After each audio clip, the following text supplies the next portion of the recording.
to obviously support more intra-African trade and more digital intra-African trade.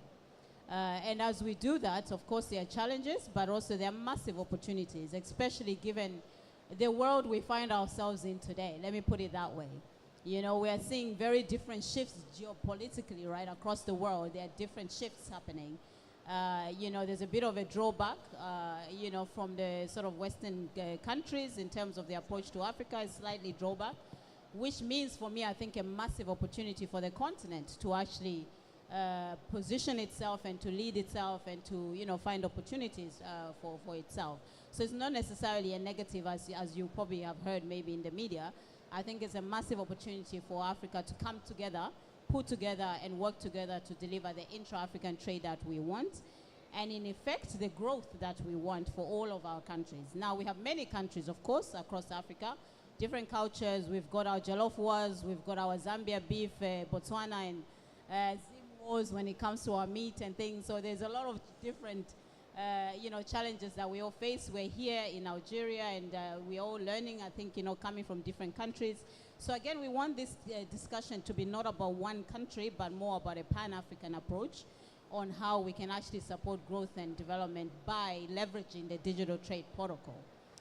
So I'll turn now to my panel. With that context in mind, I'll turn to the panel that we have and our members here to just shed a little bit of light on where we're heading. And I'll start with yourself, Mr. Comey here from the UNDP. I know you work a lot, you know, on policy initiatives, right? And policy initiatives are obviously very, very important, but policy cannot feed people, right? Most people are now thinking, especially SMEs are thinking, okay, this protocol thing, what does it mean for me as an SME? What does it mean for me as a business? What does it mean for me as, especially in this world that everything is coming a little bit more nationalistic, right, in other parts of the world. So what does it actually mean for us? And how can we come together as a continent, right, come together to take advantage of the protocol and the policy initiatives that we have in place, whether it's regulatory harmonization or, you know, it's systems harmonization. What does that mean, and what have you seen in terms of the work you're doing at the UNDP and initiatives that you have? Maybe share an example of an initiative that you've been working on to help with that. Over to you. Thank you, and thanks, of course, colleagues from the AfCFTA Secretariat for the invitation and for organizing. I think over the past few years, we have been seeing a lot of intervention by the Secretariat to really make sure all of us get a good understanding of what the AfCFTA digital trade means. Now, let me start with two concepts. In 2019, when I was still working in Geneva, in UNCTAD, there was a whole discussions around global negotiations around the e-commerce. And a lot of African countries were a bit reluctant on that because we didn't have a common positions when it's come to digital trade. So first, I think now we are happy the continent has an integrated framework when it's come to digital trade through the AfCFTA digital trade protocol. That's quite important. Second context, a lot of businesses currently, those we are supporting, and we have so many here also, when they get deals, they are not able sometimes to trade efficiently, costly, because of issues around whether digital infrastructure and others, which increase the cost of trading and production also in the context of the continent. And the third is one of the programs we have currently, which is called Timbuktu, where we are supporting startup ecosystem. A number of our objective is over the next 10 years supporting about 10,000. Now, one important issue we also see when it's come to supporting the startup, we're realizing that the policy framework sometimes is not there for startup. So, and our entry point through those various programs is the digital trade protocol of the AfCFTA. That's why, first I want to put that context, why is it important to look into the digital trade policy space when we're also supporting the digital ecosystem directly. Now, in terms of specific, for instance, intervention and others, we are all clear that we really need the protocol. When you take data protection, law, for instance, on the continent. A lot of countries, they have data protection laws and national laws, which are not necessarily talking to each other. So now, within, for instance, the AfCFTA framework, under the discourse of that provision, data protection and others, we will be able now to help those countries revise their national law to also harmonize them, align them with the protocol. We are also supporting currently a number of initiatives. For instance, we are in discussion with Nigeria and Benin to first supporting the e-platform system like e-windows, which is single window where you have digital window when you have all the trade process done online. But if you look at the two countries, we need to start the discussion around how do we create that interoperability between two systems from two countries so that they can speak to each other. So some of those are areas of policy alignment, policy reform we are working on. But of course, I will come back to few more example recommendations later on as well. Thank you. Thank you very much. I just want to find out from the audience, because I don't want you guys on your phones. So I want to find out from everybody in the audience, right? In your countries, do you know whether you have data protection laws? Those that do, put your hands up. Okay, that's 2, 3. So the rest don't know. But like you were saying, right, I'm just trying to emphasize your point around how the significance of those laws, both domestic but also interoperability, right, in terms of laws and systems, very, very important in order for us to implement the digital trade protocol. So very important that in all our countries, wherever you're all from, that we start to have that interoperability in terms of the laws and the regulation.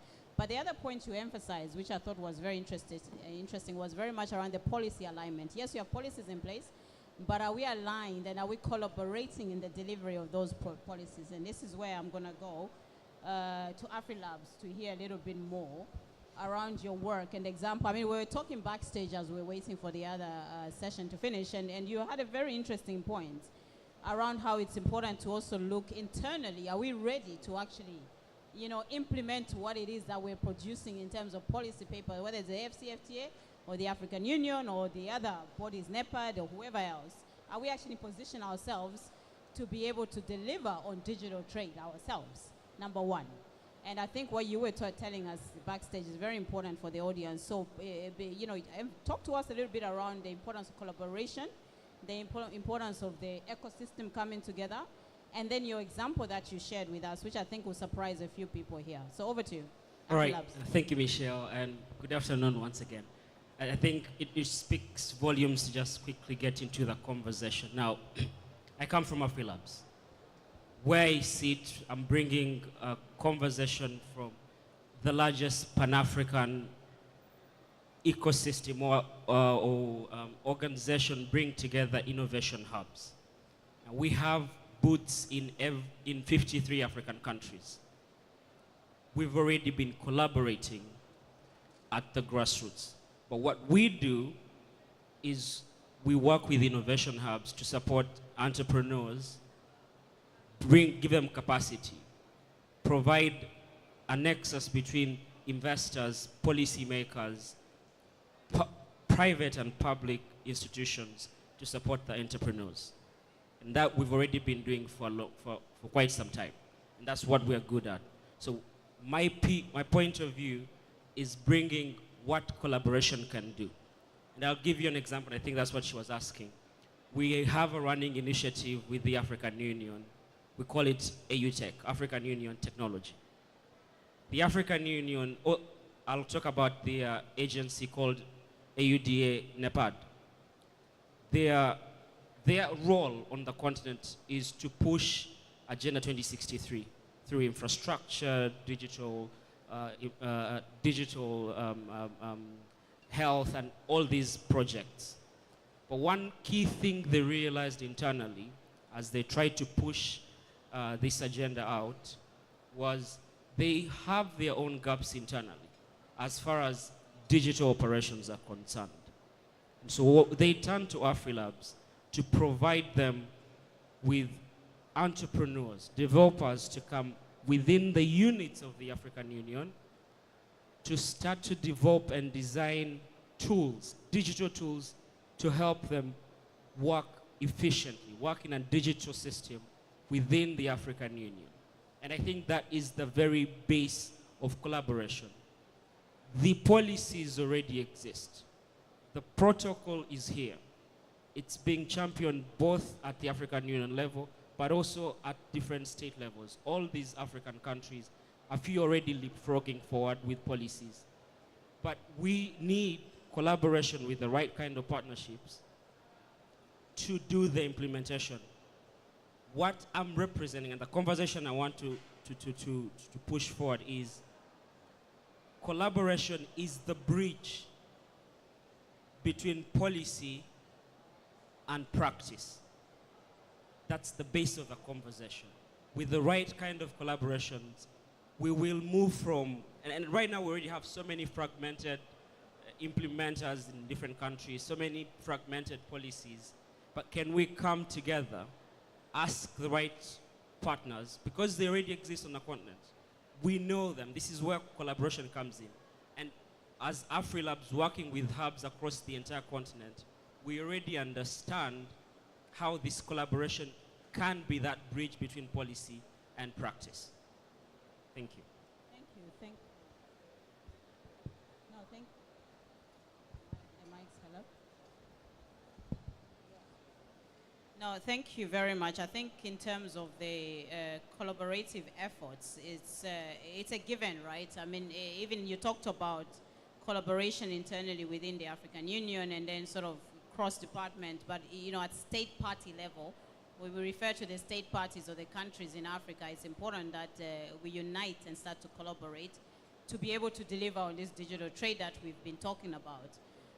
And one of the things you talked about SMEs and entrepreneurs and helping to support them grow and ensuring that what you're doing is to facilitate that growth for entrepreneurs and SMEs. And one group that's doing that really well, Mr. Amadou Tal, I'm going to bring you in, you know, based on what you're doing. You described to us the situation in Guinea and what you've been doing around what's happening in Guinea. So please talk to us a little bit how you're supporting the SMEs there, the entrepreneurs there, with your program that you have, and giving us some of those statistics that you mentioned earlier on what Guinea is doing and what yourselves are doing to support entrepreneurs and SMEs. We don't often hear too much around how we are actually supporting our young entrepreneurs, SMEs. Now, most of Africa, its population are under the age of what, 30 or so, below 30, right? So what are we doing for them? You know, and I think what you will hear next is really a very good example on what we should be doing in almost every country in Africa. We should have this solution in every country in Africa. And I think with the digital trade protocol, even for your business, it's an opportunity, I think, for your business to grow and expand into the different African countries. But talk to the audience about your business and what you're doing to support the entrepreneurs and SMEs, just, you know, backing off on what everybody has already talked about in terms of ecosystem development. Over to you.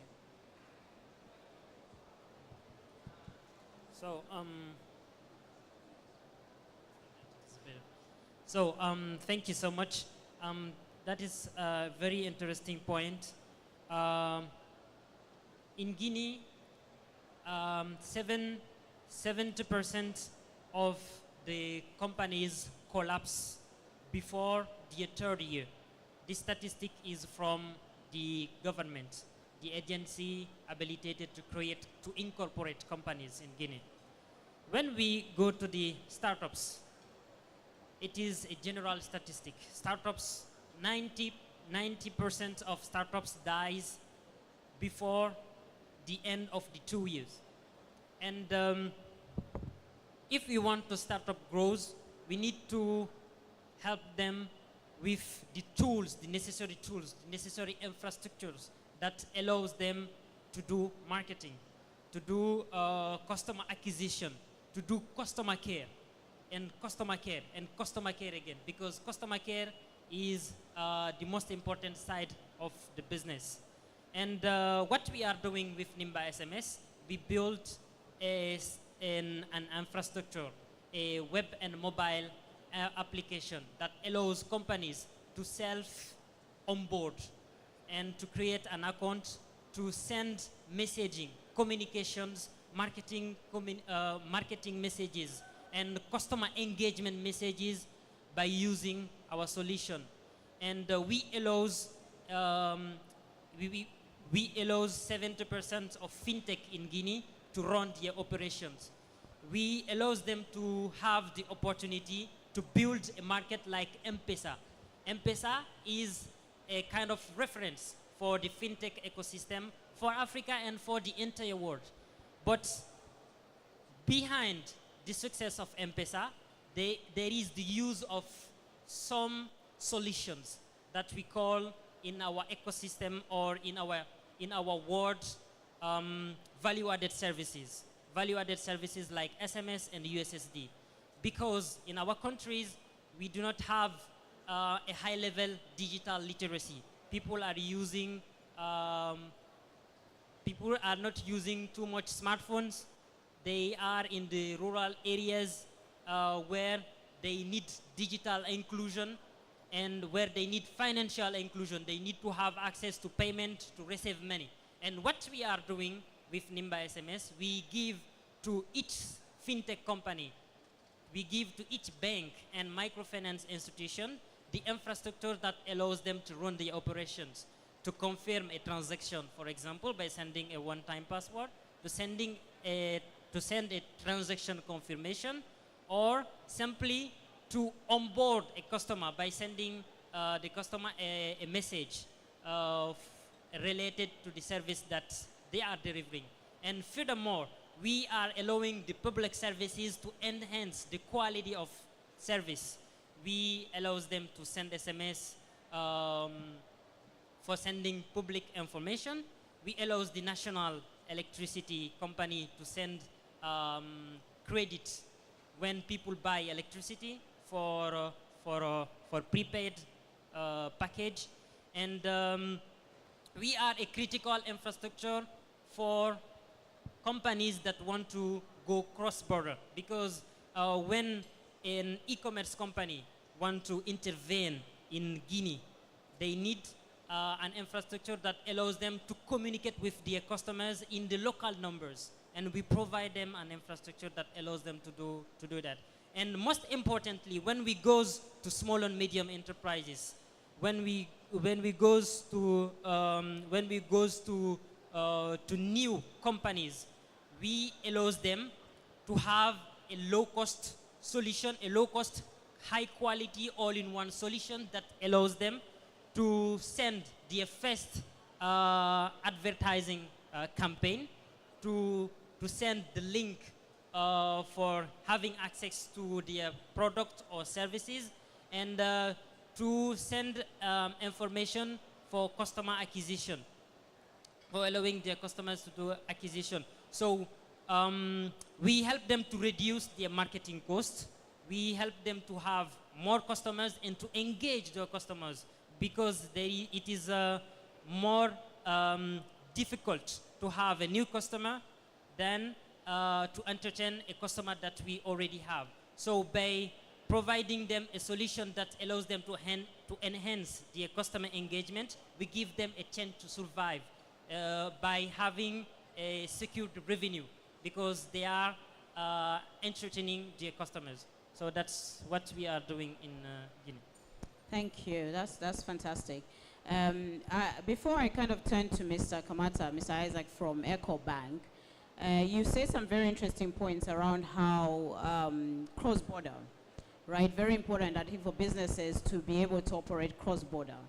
Now, there are numerous challenges around cross-border, and there are different rules in different countries, different regulations, different licensing, different all sorts of things, right? As entrepreneurs, as business owners, we know some of the challenges, but also do the governments and the regulators in particular also know about the challenges, right? Again, back to that whole importance of ecosystem and working together and building together. And after this question, I will come to your audience. So I want those of you in the audience to think about questions that you have for our panel based on what you've just heard so far. So we'll come back after Mr. Isaac gives his comment. You know, you've heard a lot, Mr. Isaac, around the importance of cross-border, right? And within cross-border, you can't get away. You can't get away with. Sorry, I think it's back. Yeah, you can't get away with payments. One of the biggest challenges is payments. How do I make payments? I got here coming from a country where it was all cards. Then I arrived in Algiers and I, where's your cash? I was like, oh, cash. Okay.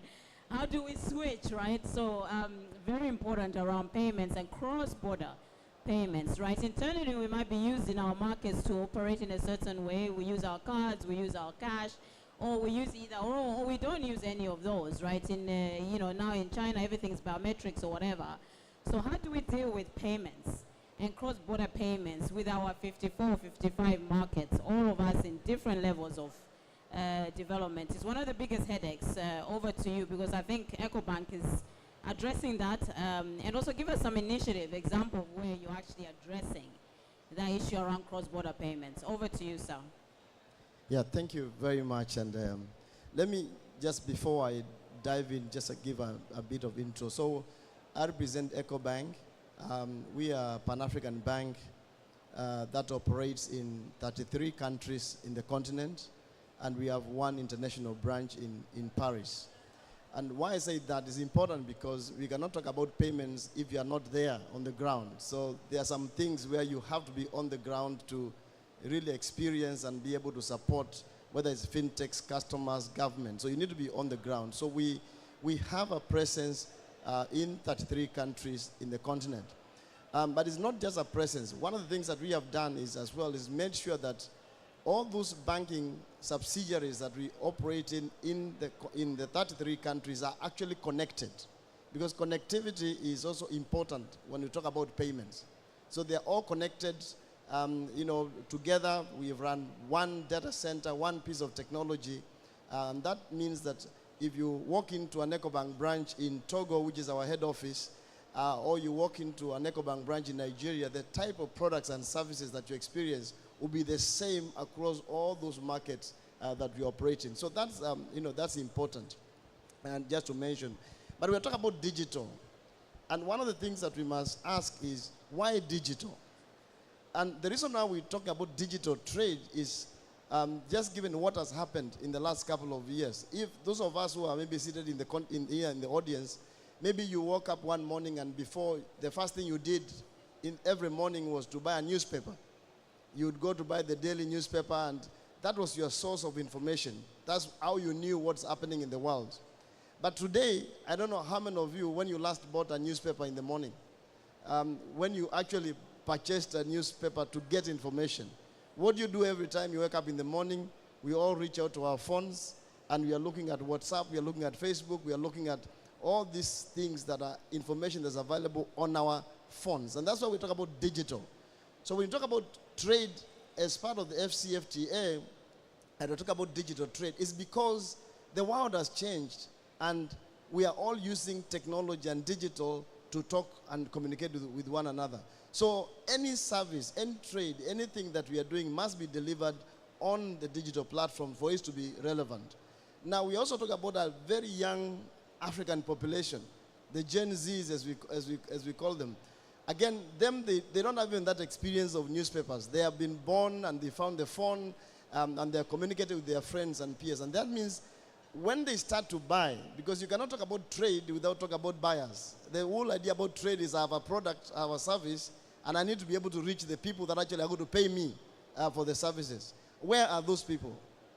The bulk of that population, they are all accessing using the phones. So when you talk about the AfCFTA and you talk about digital trade, it means that everything must be delivered digitally, from discovery to the point of payments. Now let me give you another example before I come down to the question that Michelle has asked me. So for example, those of us who came here to Algeria, and maybe it's your first time like me, it was my first time, and I want to experience Algeria. And I've been sitting in the hotel and saying, how do I experience this country? I don't want to go to an agent. I want to be able to go online. And I want to be able to pick up a package and be able to know that I can actually do a tour of this country. And I need to know who can take me on that tour. And once I discover him, I need to be able to do the booking online. I should be able to actually place a booking for 4 hours, 5 hours. And as soon as I finish that booking, the people in that whole ecosystem, I need to pay for them to know that I'm actually going to perform the service. So I need to be able to also pay them digitally. And for them to be able to get the payment, they need to be able to get the confirmation, and all of that should be able to be done digitally. Now that's trade. Now I know I've talked about a service, it could be buying a shirt, it could be buying anything. But what I've just described is actually trade happening, and it should be done digitally with no paper or physical being done. So at the end of what I've described, a payment needs to happen.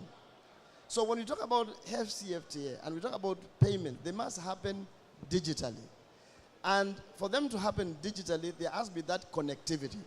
So for us as EcoBank, one of the things we've done in that process I've described, there are two things we've done. So one, we have a trade portal that actually you can get onboarded and you can be able to discover who is actually providing which service in which country. So if you get into that portal, you can be able to know maybe there's a manufacturer in Algeria or there's an exporter in Ghana, and this is what they do. Because we have exporters and we have customers in 33 countries onboarded on that portal. Right now, I think we are talking about around 15,000 people onboarded on that portal. So you can go in there and you can be able to see if I want to buy something in Guinea, you'll find who, all people in Guinea listed there, and you can actually interact with them. I think that portal is very powerful. We have a stand just at the entrance there when you're coming, and we'd like to talk to you more about that. But the second thing that we've done, in addition to the trade portal that allows customers to discover each other, leveraging the information we have from each of our markets on the ground. The second thing we've done there is now overlaying that with payment technology. So we have technology that links all those 34 countries that provides instant payments capability in those markets, and not necessarily having to go through any other third party. So I can move money from Nigeria to Kenya instantly, and I don't have to go through anybody's network. And when I bring the value to Kenya, I can connect to the mobile network operators and actually deliver that payment over mobile.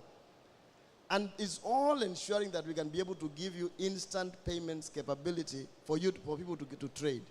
So what do I mean by that?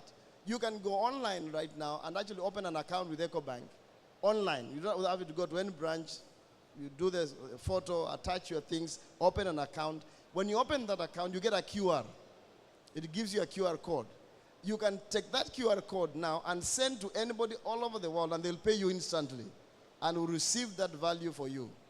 Once we receive that value for you in any one country, using our payment rails, you can actually be able to move that value from any country in those 33 markets to any other country instantly.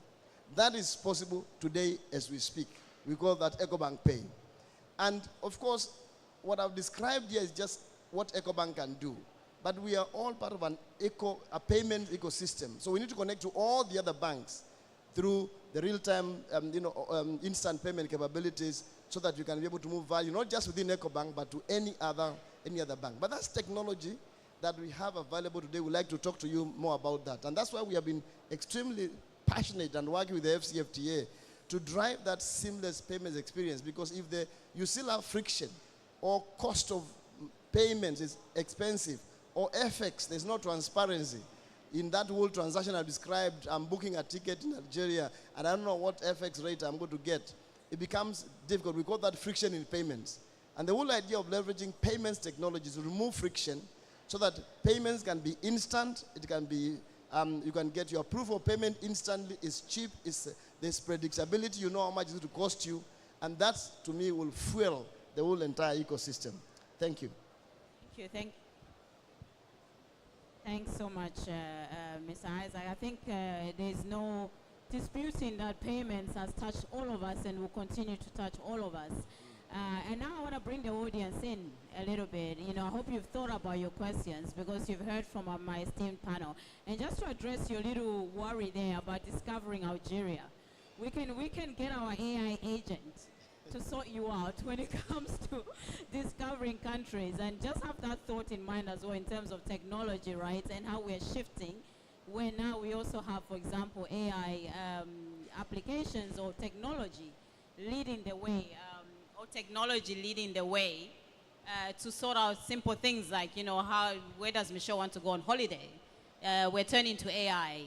When you're talking to your friends and describing what you want, you're turning to AI. When you're writing your reports, you're starting to ask ChatGPT, about the facts, right? Is that dangerous? Is that wise? Is that good? That's another, a topic for discussion. When you're searching your browsers and, it's coming with information that you're thinking about in your head, and you wonder, how the hell did the computer know that I'm thinking about going to Barbados or I'm going to Namibia, right?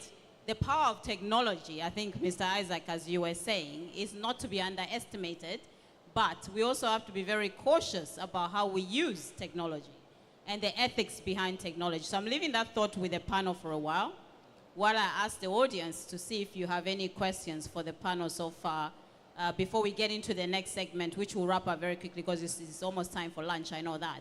But I see the lady at the back there with a question. Others, I see a gentleman there. So we're going to take 3 at a time. It's amazing how the room just filled, it's just full. So think about your questions and then we'll be able to, to hear. I don't know if there's a roving mic somewhere for our audience. Love your outfit, by the way.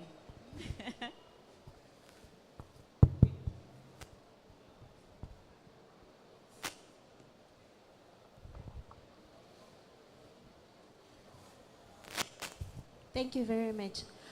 My name is Cindy. I'm from South Africa, and I love what EcoBank is doing. I've heard a few tracks of the work that you're doing. I'm not sure if you are available in South Africa, but my actual question is the things that you were talking about with the QR code and then paying, because that is an absolute pain, and I share your pain. I normally just hop into a country and I think I can pop in my visa and get money, not in Algeria. So that was an unpleasant surprise. But are you able to, can one do the QR and be able to make payments even though you do not have a presence in the initiating country? Do I answer that? Yeah, thanks, and I think thanks for your warm comments. We really appreciate that. So when I was making that statement, there's something I made that I said you need to have a physical presence to be able to do some things because of regulatory requirements. So for example, if the value is going to come to a bank account, then you need to have a bank in that country which can be able to receive the value. So for example, we have a representative office in South Africa. We don't have a full banking license.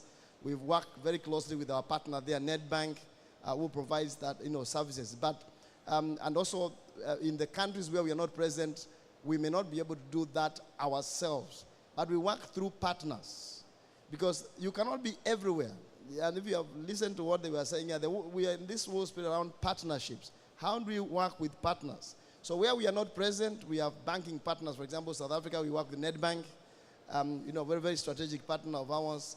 In North Africa here, we are not present, but we work with QNB, the Qatar National Bank, which is present in the North African region. So they cover the North African region, while we, EcoBank, cover the entire Middle Africa.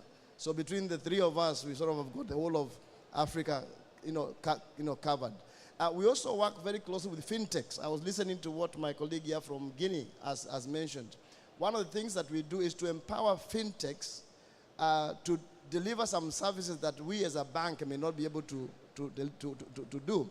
And today, some of the biggest fintechs in the continent, some of them that are very highly valued in the continent, they're actually riding on our infrastructure, on our APIs to actually deliver banking services. So there are some things we may not be able to do as a bank, but we empower fintechs and other partners to actually deliver those services in those countries. Thank you. Hello. Yeah, so my question is closely linked to the one raised by the lady. And I'm looking more at activity with other banks. So I've been to quite a number of sessions. And what I keep hearing is that as African institutions, we shouldn't be competing amongst ourselves. We should rather look for points of collaboration. And your payment solution is quite unique with a QR code and the APIs that you have. It's really helping to progress payment very quickly. So I'm thinking, you know, yes, PAPS is supposed to be that apex body, you know, helping to integrate all these financial institutions and helping with all these payments. My question would be, how are you collaborating with an institution like PAPS, for example, push your payment solution forward? Yeah, thank you again. And, you know, I think very, very good question that you raise. So going back again to the issue around partnerships.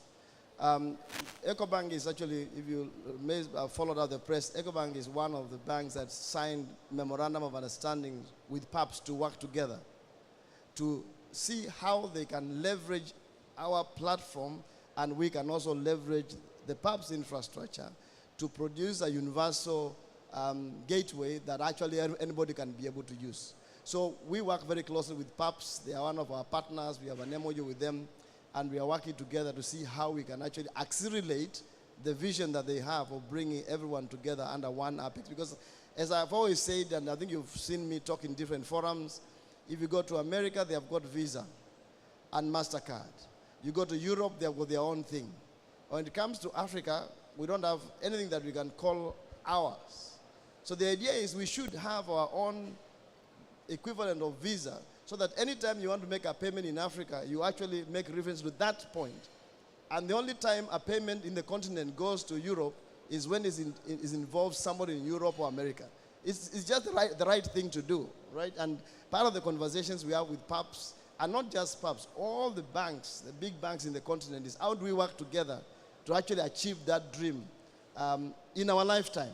Not, you know, for a generation, in our lifetime. How do we ensure that payments in Africa can be streamlined and they can be easy and seamless in our lifetime? Thank you. Hello, good afternoon. My name is Onyeka. I am from Nigeria and I live in Canada.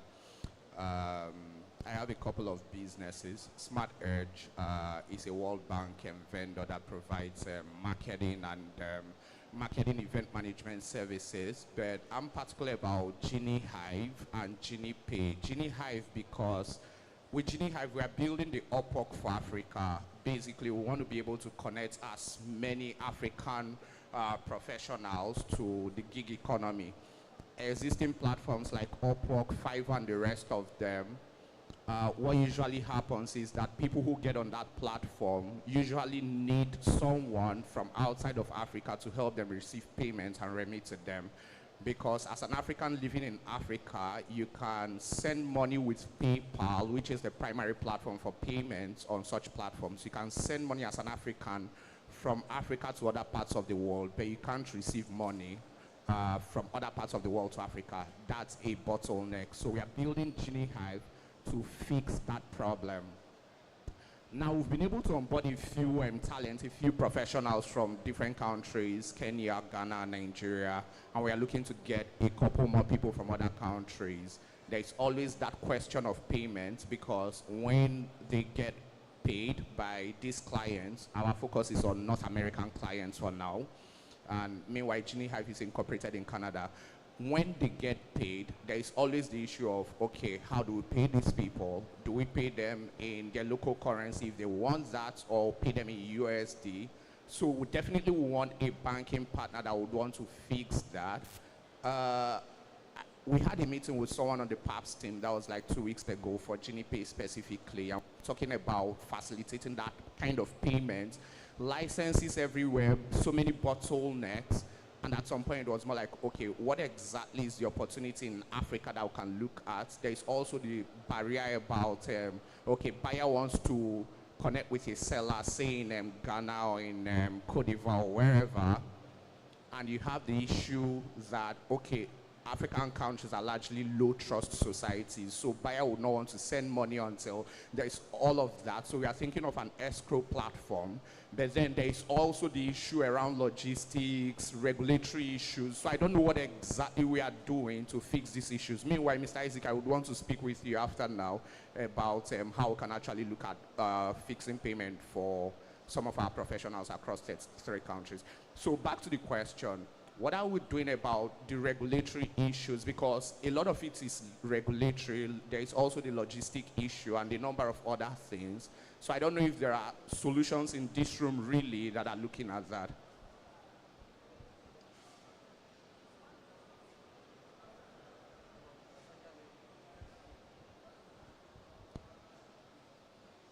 No, my name is Sadiq from Nigeria. He has actually touched on the question that what is EcoBank really doing with PAP system, which you have addressed. I think I'm fine with that.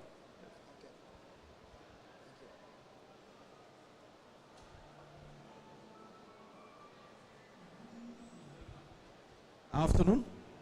I'm Mr. Saiba. I'm from Africa. I will not be able to say where I'm from. Just a question about PAPs and all those solutions, digital solution. What will be now the solution, the situation of IBAN code and SWIFT code when it comes to money transfer? Thank you. Thank you. Thank you. One last question. Hi, my name is Lita Matala, and I'm from South Africa. My question goes to Mr. Isaac from EcoBank. So we've created a payment wearable ring. You're able to make payments with MasterCard and Visa approved.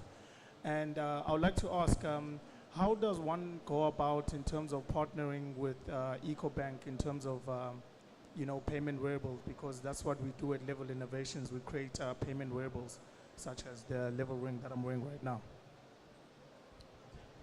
One. Last. That's like a burner boy. Last. Last.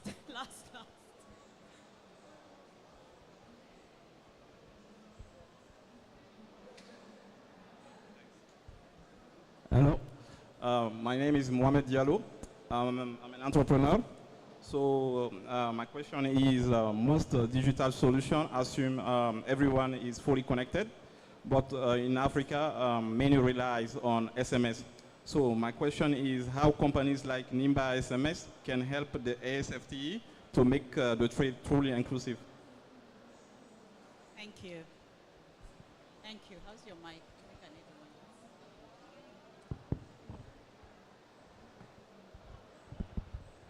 Hello?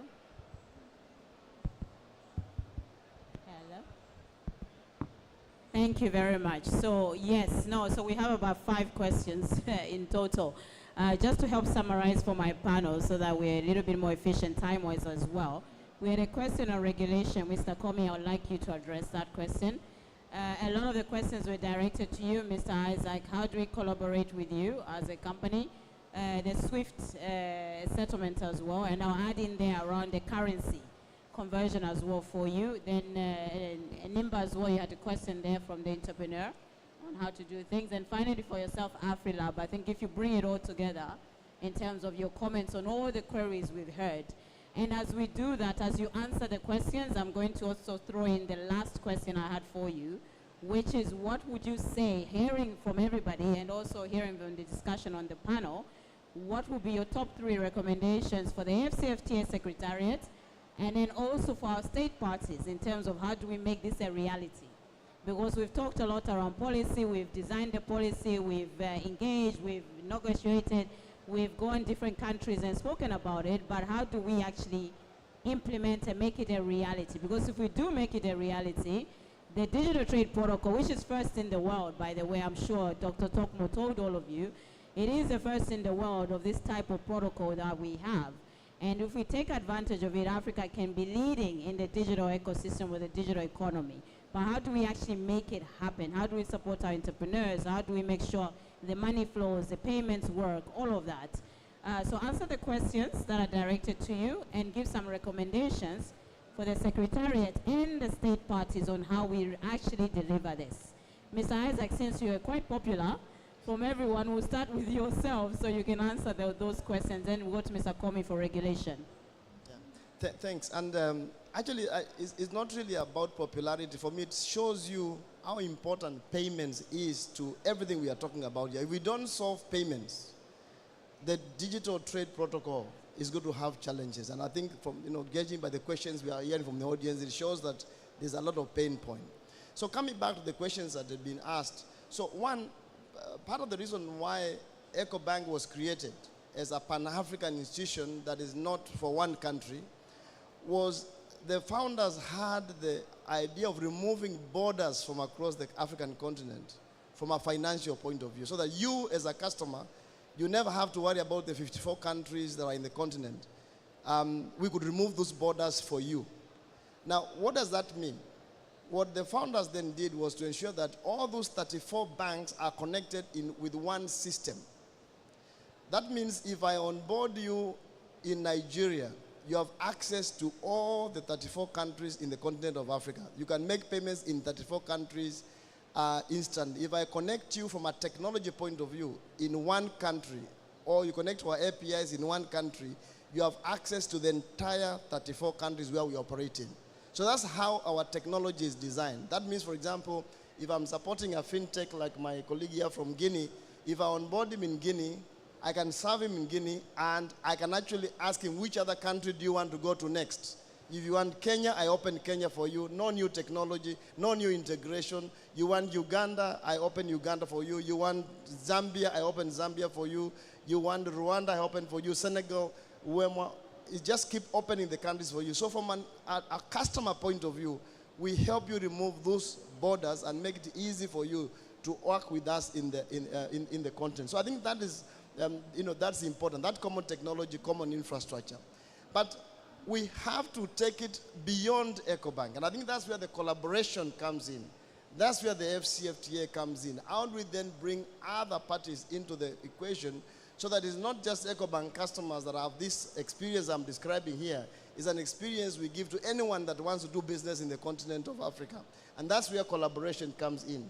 That's where we need to work together. We need to leverage what exists today so that we don't reinvent the wheel. Leverage what we have, what is working, build on top of that new solutions, and then we can be able to move quickly and deliver services for Africa. So I think for the other questions, those who wanted to see us, we have a booth at the entrance of this building, just on the right-hand side, towards the end. Come over there, and we'll be able to explain more that we can't talk here because of time.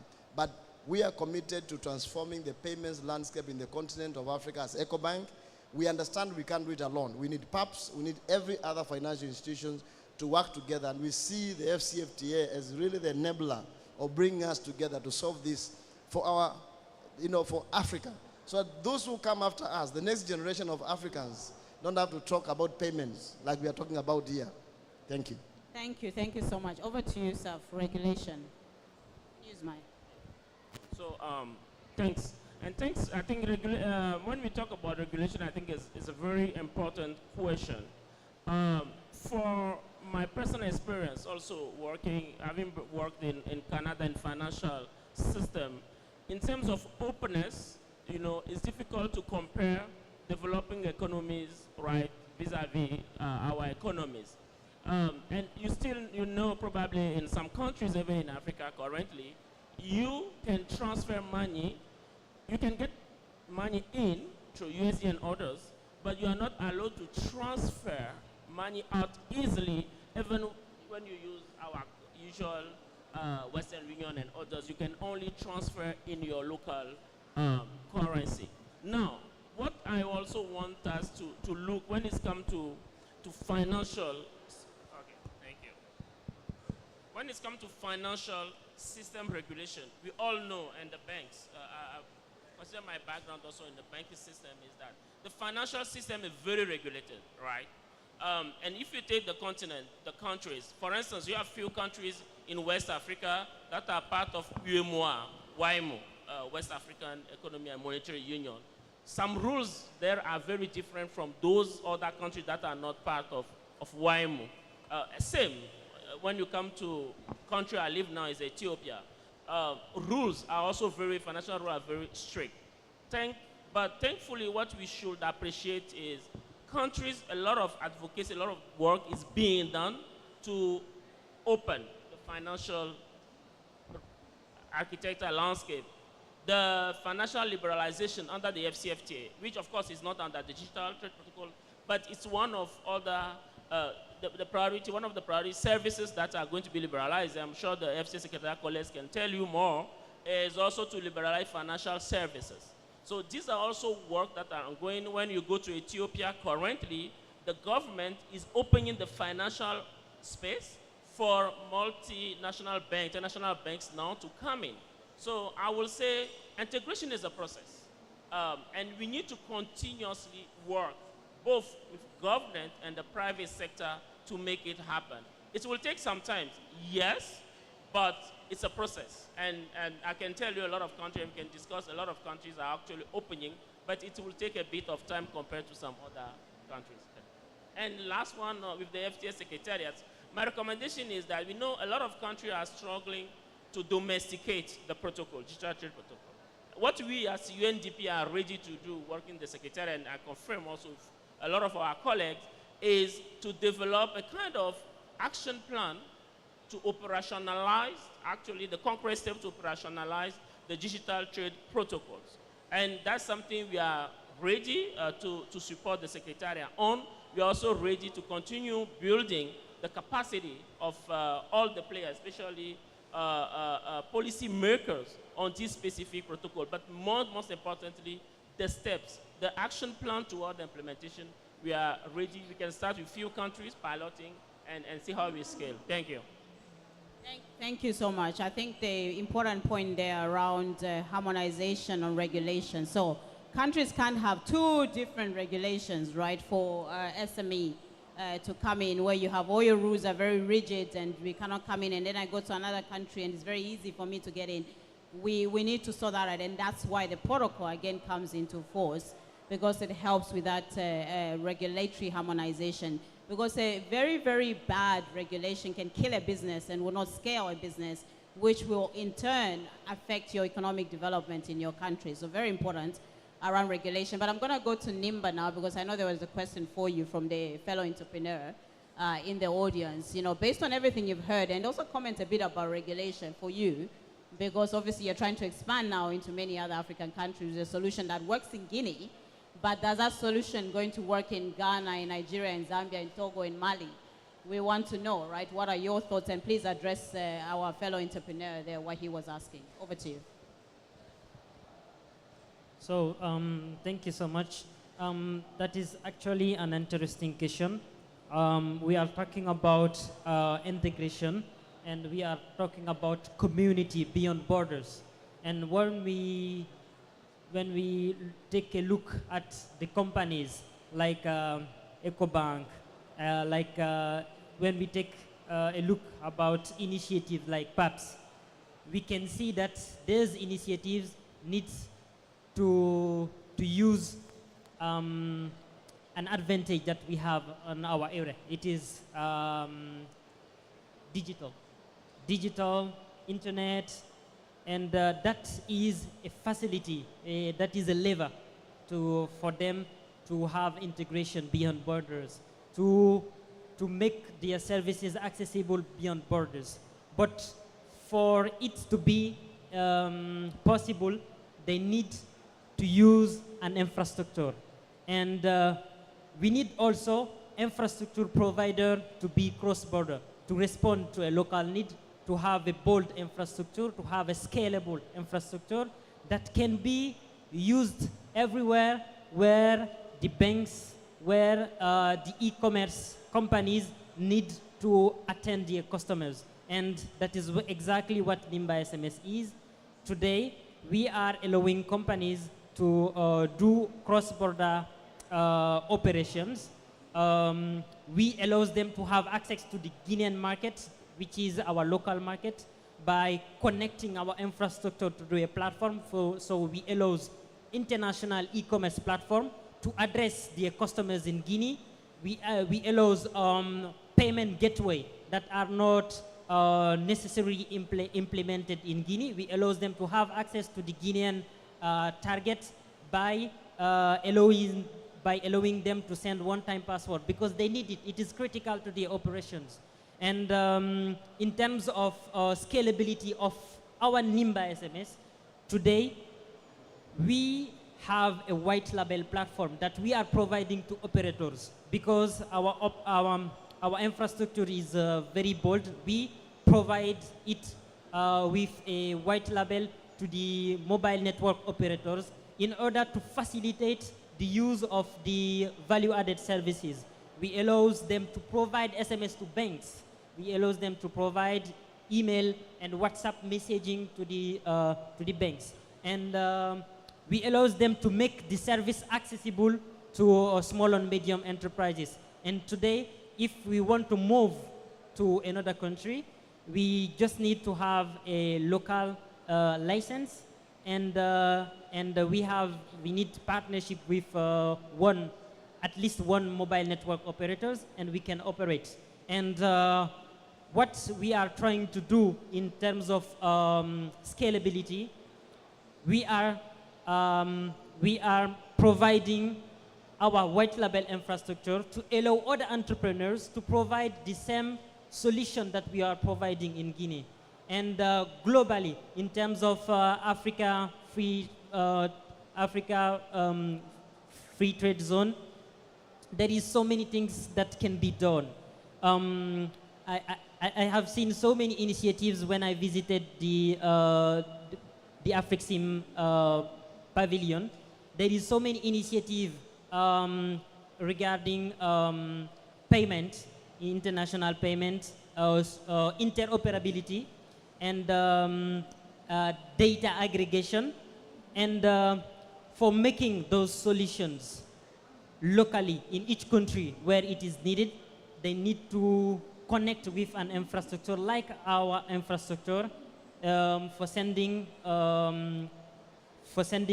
communications, for sending one-time password for transaction confirmation, or for identity verification, because sometimes when fintechs or other companies are trying to do QIC, they send SMS to the number of the person to verify that the number is well attributed to a person. So it is a critical infrastructure that can allows all those initiatives to touch the countries and also the rural areas where we develop USSD and SMS that allows low digital literate people to have access to all those services.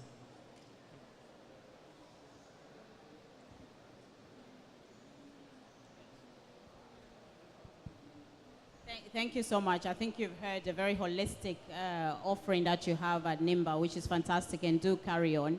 And I'm sure the AfCFTA will be in position to also support you in terms of your growth and expansion. Just to wrap up, because I know it's lunchtime for everybody, people are ready to eat. So just thank you, my panel, and AfriLabs will close us out. AfriLabs, just a quick summary, 2 minutes, on your final closing remarks. I think we've heard from everybody else on the payments, the significance of payments, startups and SMEs and entrepreneurs. We cannot, cater for them, because that is what Africa essentially really is all about. So we talked about inclusivity, importance of inclusivity is also very important. And finally, of course, here on the regulation and policy alignment, we can't have policies, individual policies, and we don't align across the continent. It's pointless and it doesn't lead us to anything. So final words from AfriLabs, and we're closing. And our message from the panel, a fantastic panel, is we want implementation, right? Policies are there, we need to implement, we need to deliver, and we need support for implementation. So ladies and gentlemen, I will say goodbye and thank you, and I'll let AfriLabs, say their final words. But as you eat your lunch, and as you remain in Algeria, and you use AI to go and discover Algeria, don't forget that it's all about partnership and collaboration. We're doing this together, we're all in it together. So over to you, AfriLabs, and thank you so much, everybody, for sitting through it all. All right, thank you. And I'll quickly run through it. And I think I'm best positioned to close it, because I've worked with UNDP from a regulation point of view. I've worked with the banks to invest. I incubate in innovators and work with grassroots enablers, which we call entrepreneurship support organizations. And I'm also working with the African Union to provide digital solutions to themselves. But the policy exists. Each one of our countries have particular level they've moved in as far as the policy is concerned. But as we quickly get into implementation, one thing is still lacking. It's the infrastructure. And most people are calling it digital public infrastructure. Now, let's think of it from physical trade. All the marketing that we do, we want one market for the entire continent. But every single trade, export and import, needs ports. You need airports, you need banks to transfer, you need railways. These are all physical infrastructure that you need. So how do you think you will have an African digital economy without digital infrastructure? Now, the majority of you as African countries have siloed infrastructure. One country is focusing on digital ID, another country is focusing on interoperability of your payments, another country is focusing on internet connectivity. To connect with whom if the next country is not connected? One key thing that we're already missing is one infrastructure for the entire continent. The best thing we can do for ourselves is building an African digital public infrastructure. Why? So that the entrepreneur in Ghana can pay for their goods in South Africa and not worry because the digital ID is working for everyone across Africa. Elon Musk launched Starlink. You're paying for it. That's part of the infrastructure that we need. Now that connectivity has been developed, what are other infrastructure units for digital public infrastructure do we need as a continent to make sure this trade, to make sure this common market actually works? And the best thing you can tell everyone, AfCFTA Secretariat and the state parties, is we need to harmonize regulation so that an entrepreneur is not facing 55 regulatory barriers, but just one. Number two is to build this digital public infrastructure, which is the backbone of the trade itself. And we can't do it as silos. If you remember when we moved from analog to digital, we all agreed as a continent that we're dropping the analog systems to go to digital systems. So we now need to agree to build the backbone of the trade, which is digital public infrastructure, to move to the next level. And then finally, we can't do it alone. We've tried. The entrepreneurs are saying policymakers are not doing their work. Policymakers are saying entrepreneurs are not doing their work. Investors are saying it's hard to invest in Africa. So that means you need the right partnerships. And I will present myself as AfriLabs as the convener of all of these to already start the conversation. We've done this well. We've already been doing it for over a decade. And it's in everyone's best interest to develop the infrastructure, to do the right partnerships and collaborate. And at the end, stop working in silos. It does not work. Thank you. Yes, and on that closing note, I want to thank Kenya, Guinea, Togo, Zambia, and London for fantastic panel. Thank you, ladies and gentlemen. Thank you for staying with us. Take care. Enjoy your lunch.